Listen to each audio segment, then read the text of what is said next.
Leute, herzlich willkommen zu meinem ersten Video in 2025 zum absoluten Zweitligakracher. Der HSV spielt gegen meinen ersten FC Köln. Ich bin schon am Münchner Hauptbahnhof, es ist 5:35 Uhr und ja, der Zug steht schon hier. Lasst mir gleich ein kostenloses Abo da, einen Daumen nach oben, freut mich sehr und hilft mir weiter. Ich würde sagen, ab nach Hamburg, packen wir's.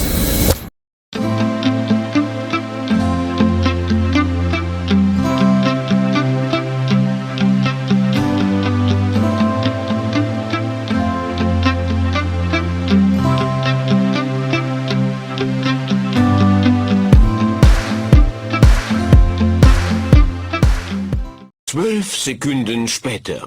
Und da ist er ja! Moin! Moin, moin! Alles fit? Ich frag dich gleich nach einem Tipp. Wie geht's heute aus? 2-1 HSV. 2-1 HSV? Ja. Okay, ich gehe wieder. Gesund und munter, pünktlich in Hamburg angekommen. Dennis hat mich aufgefangen. Mein Arbeitskollege ist zufällig auch heute in Hamburg. Tippt leider für den HSV heute. Jetzt geht's kurz ins Hotel und dann schauen wir uns ein bisschen die Stadt an und da nehmen wir euch natürlich mit hin. So, vor meinem Hotel habe ich Nico und Marcel getroffen, sind auch hier im Arc Hotel. Wie geht das Spiel heute aus? FC-Fans übrigens. Ich denke 2-1. 2-1 für den FC, also 1-2, genau. Die letzten zwei Auswärtsspiele waren 2-0 jeweils von Köln in Hamburg, Doppelpacker. Okay, Auch so 2-0. okay. Wer schießt die Tore? Gazi Begovic. Ja, okay, alles klar. Ja, dann drück mal die Daumen für den FC. Gutes Spiel. Drücken die Daumen. Danke euch, gell?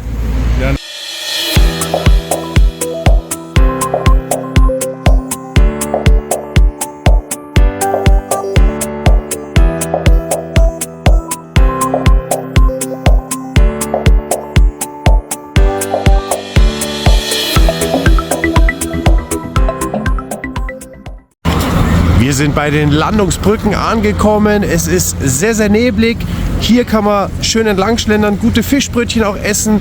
Das sind dann die Stege für die Boote. Hier pendelt auch gerade eins vom Musical König der Löwen. Das Ganze ist hier drüben, sieht man leider nicht. Da ist das Musical und auf der Seite geht es dann auch weiter. Die ersten FC-Fans haben auch schon Hamburg erreicht und schlendern hier an den Landungsbrücken entlang. In Hamburg gehört es natürlich dazu, ein Fischbrötchen zu essen und so eins werden wir uns jetzt gönnen. So schaut das Ganze aus. Gute Fischfrikadelle und die probieren wir jetzt. So, schauen wir uns an. 8 von 10. Sehr gut. Das ist jetzt die andere Seite von den Landungsbrücken und natürlich darf hier auch ein Hardrock-Café nicht fehlen. Für mich ist Hamburg ja mit eins der schönsten Städte hier in Deutschland, wie man auch hier sieht, direkt am Hafen. Da auch ein wunderschönes Hotel, Hotel Hafen kann ich auch empfehlen, war ich schon drin. Auf der Seite hier geht's runter in den Elbschlusstunnel, das schauen wir uns auch an.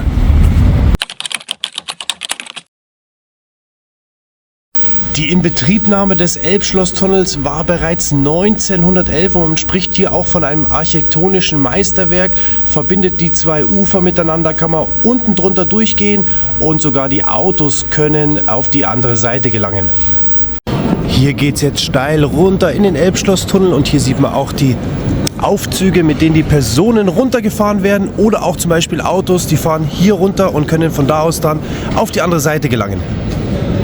Auf dem Weg nach unten auch ganz viele Sticker von vielen Fußballvereinen. Es war schon jede Mannschaft wahrscheinlich hier und hat sich diesen Blick nicht nehmen lassen. Für Fahrradfahrer natürlich auch ideal, um auf die andere Seite zu gelangen und man sieht, was hier so los ist. Hier kommen die Aufzüge dann unten an und da sind dann die Autos früher auch diesen Weg entlang gefahren. Eine Panne wäre nicht hilfreich gewesen. Hier gehen wir jetzt den alten Elbtunnel entlang und es ist reger Verkehr, Fahrradfahrer, Fußgänger schauen, dass sie von der einen auf die andere Seite kommen. Ja, der Kölner Jugendchor war auch mal in diesem Elbtunnel und hat ein wunderschönes Lied gesungen und ein Video dazu gedreht. Das könnt ihr euch jetzt mal schnell anschauen.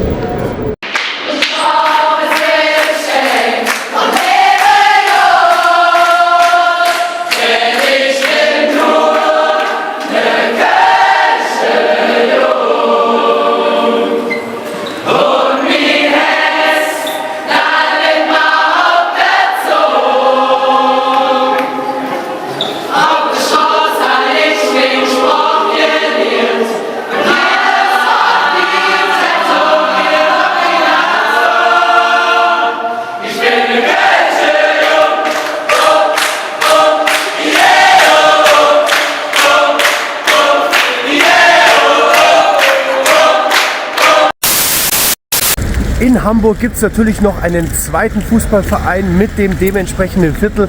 Und da schauen wir jetzt auch hin. Es geht um St. Pauli.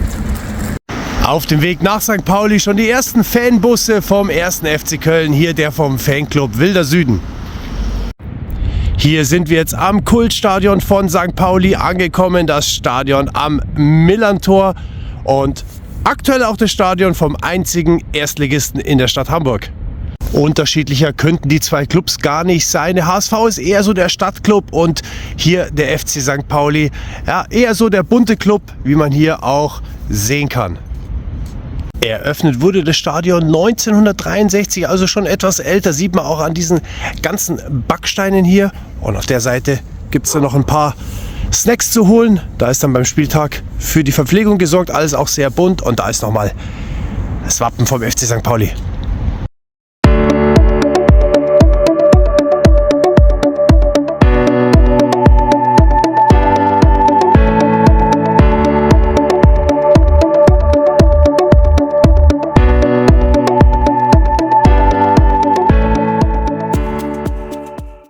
Rechts neben dem Stadion ist der alte Bunker und von oben müsste man direkt ins Stadion schauen können und da sieht man es nochmal, Millerntor Stadion. Ja, man sieht, es ist kompletter Unterschied zum HSV, alles sehr, sehr bunt mit Graffiti und so weiter, einfach anders.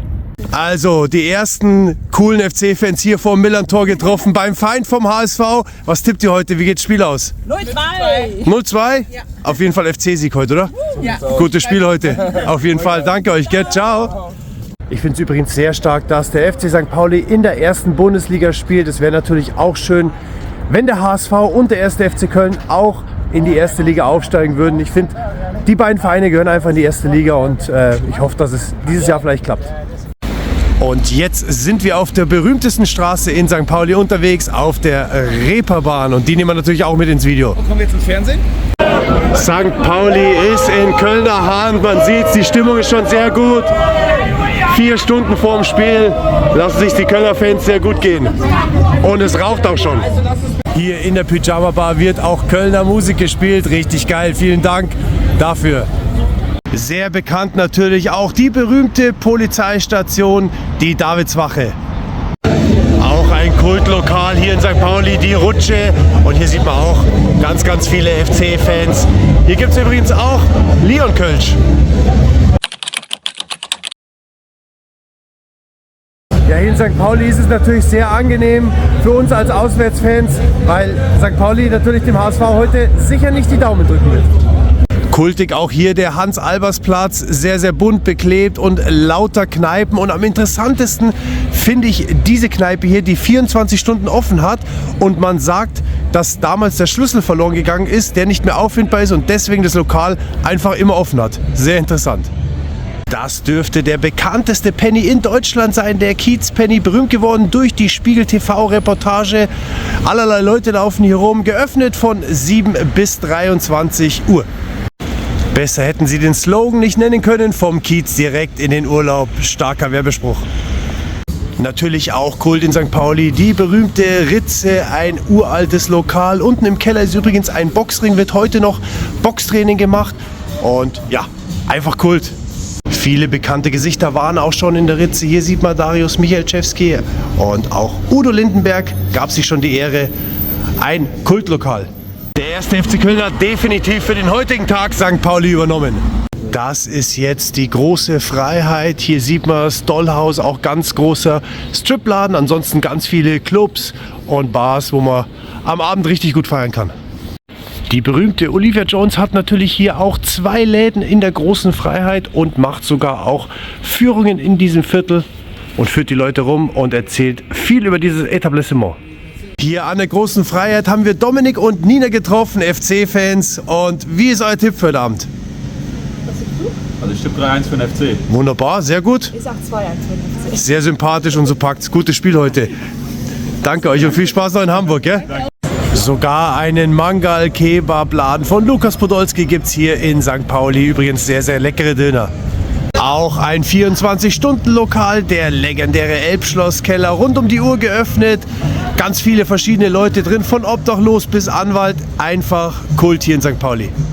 Hamburg ist eine wunderschöne Stadt, eine der schönsten Städte in Deutschland, wie ich finde, gerade auch hier dieses Viertel St. Pauli, sehr empfehlenswert. Schaut auf jeden Fall mal vorbei, es lohnt sich wirklich. Wir gehen jetzt ganz kurz was essen und stärken uns fürs Stadion.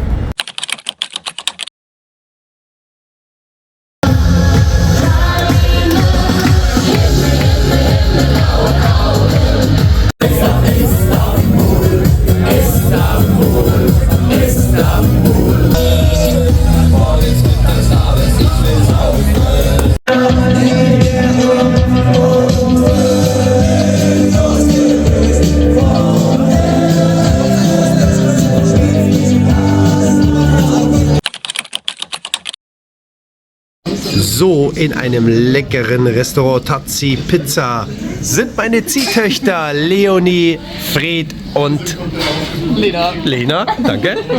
So, wie ist euer Tipp für heute Abend? Ich tippe 0-1. Für den FC? Brav. Ich sag ja nichts Falsches. 3-2 für den HSV. Schlecht. Leonie, enttäuscht mich nicht. Und so schauen sie aus, die 4 goldenen Pizzen. Sehr, sehr lecker. Wir werden es probieren. Mal schauen, wie es schmeckt. So, mal testen.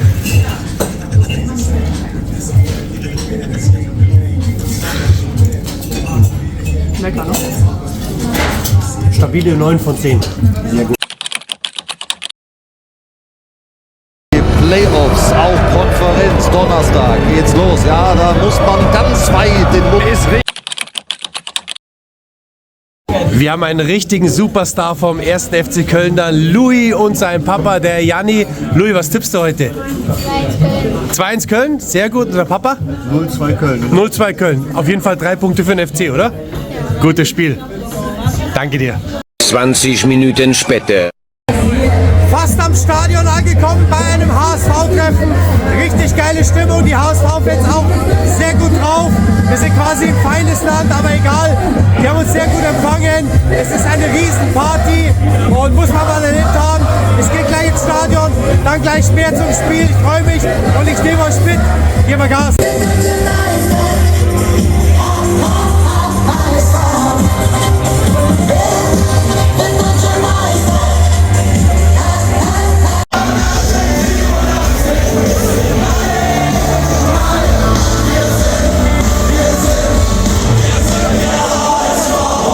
A few moments later. Mit dem Shuttlebus angekommen und hier steht der Tempel, das Volksparkstadion.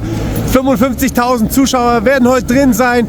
Ich werde jetzt mal schauen, dass ich zu meinem Platz komme. Eine Tortur heute in dieses Stadion zu kommen, weil wirklich viel los ist. Wir schauen mal rein, ich nehme euch mit. Kurzes Statement zur aktuellen Tabellensituation. Wir sind auf Platz 1, der HSV auf Platz 4. Uns trennen nur 3 Punkte. Grundsätzlich ist die zweite Liga sehr, sehr eng zusammen. Zwischen 1. und 10. Platz sind nur 6 Punkte. Es ist alles sehr eng. Man merkt es auch in der Stadt, es geht um viel. Es war aber trotzdem eine sehr, sehr gute Stimmung. Leider gab es ein paar Ausschreitungen seitens HSV-Hools. Ich nenne sie gar nicht Fans, weil ich finde es sehr, sehr schade, was da passiert ist. Die HSV-Fans, die ich kennengelernt habe, sind alle korrekt gewesen. Und schade, dass sowas passieren muss. Ich gehe jetzt auf den Platz nach oben. Schauen wir, was da los ist. Da nehme ich euch mit hin.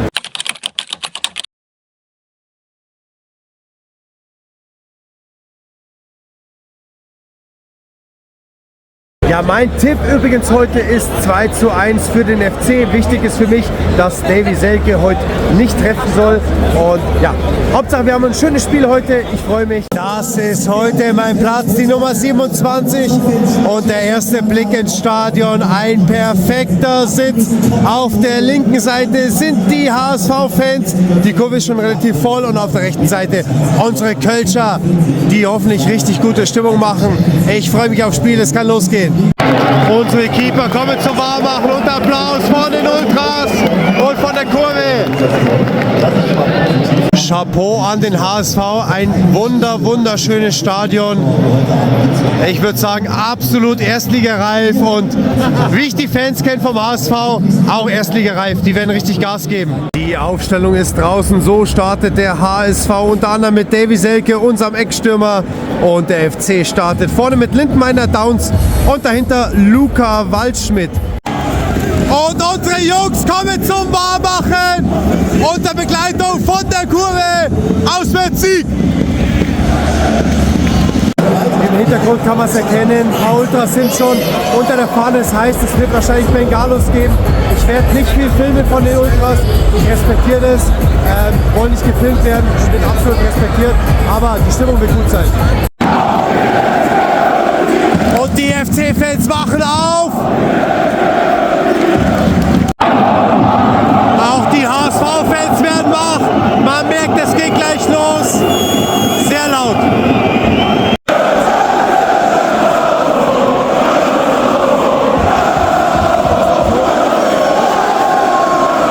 Gelöschte Stadt und jeder hätte es an. Köln, love for love. Köln, love. Vor dem Spiel wird natürlich die Hymne vom HSV gespielt. Sehr, sehr schöne Hymne übrigens. Muss man ihn lassen. Aber nicht so schön wie unsere.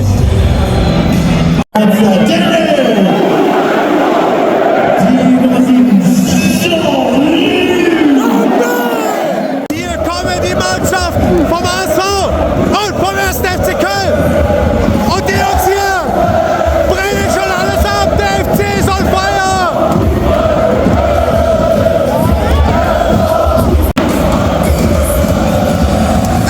Erster FC Köln. Erster Fußballclub Köln. Erster Fußballclub Köln.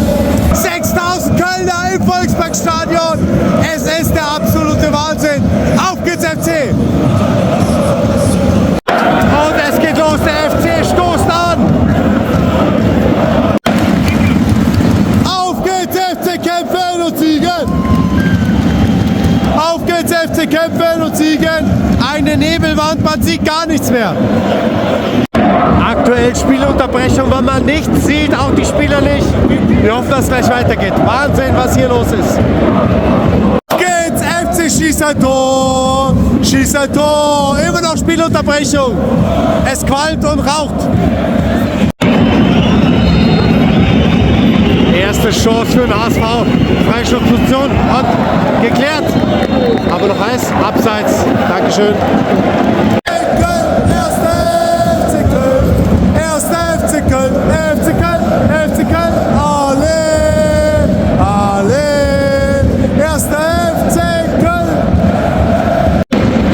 Es raucht schon wieder im FC-Block.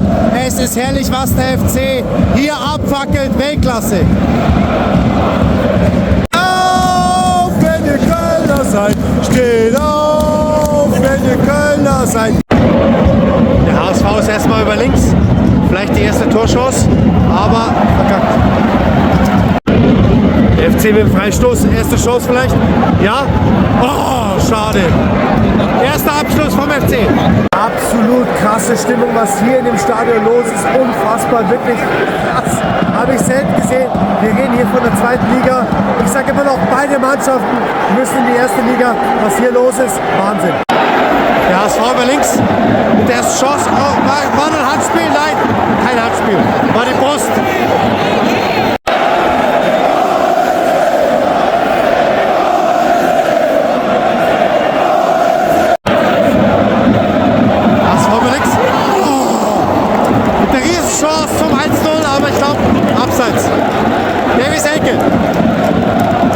HSV-Fans auch unfassbar laut.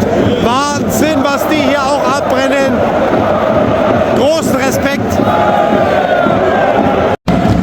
Aber die besten Fans in Deutschland sind in dieser Kurve die FC-Fans. Ist noch heiß. Kein Foul. Oh, Freistoß für den HSV. Gute Situation für den HSV. Freistoß und geklärt vom Köln, vielleicht Abschluss. Ja, bärenstarker Abschluss. Schade. Erster Fußballclub Köln. Ja, du bist bald weit, du wirst es immer sein. Erster Fußballclub Köln. Jetzt Konter vom HSV. Gefährlich. Aufpassen, FC. Gut geklärt. Sehr gut geklärt. Nein! Das ist kein Freistoß. Das ist kein Freistoß. Freistoß für den HSV. Sehr gefährlich. Und ja, geklärt. Sehr gut.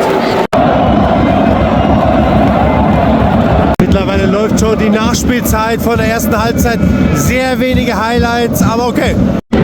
Halbzeit im Volksparkstadion 0:0. Halbzeitstand im Volksparkstadion 0:0. Keine Highlights, es war wirklich ein sehr schlechtes Spiel. Die Stimmung aber umso besser. Ich freue mich auf die zweite Halbzeit. Die schauen wir uns jetzt an. Ich nehme euch mit. Vollgas.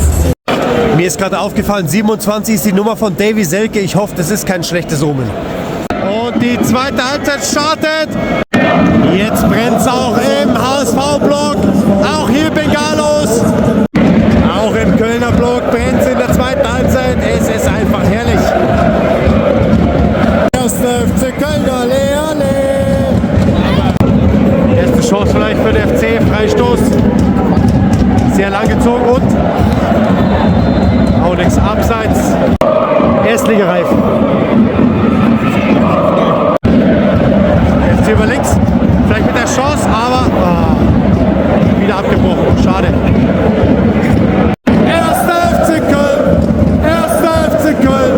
Erster FC Köln. Ole, ole. HSV mit der Ecke.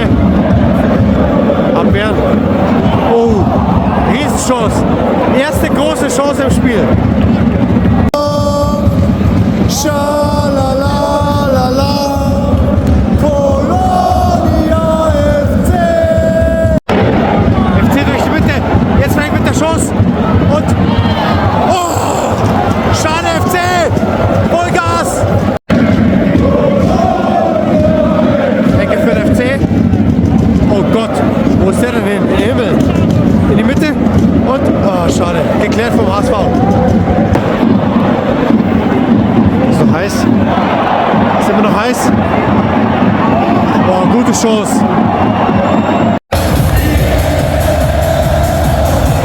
1:0 für den HSV. Ich hab's leider nicht drauf.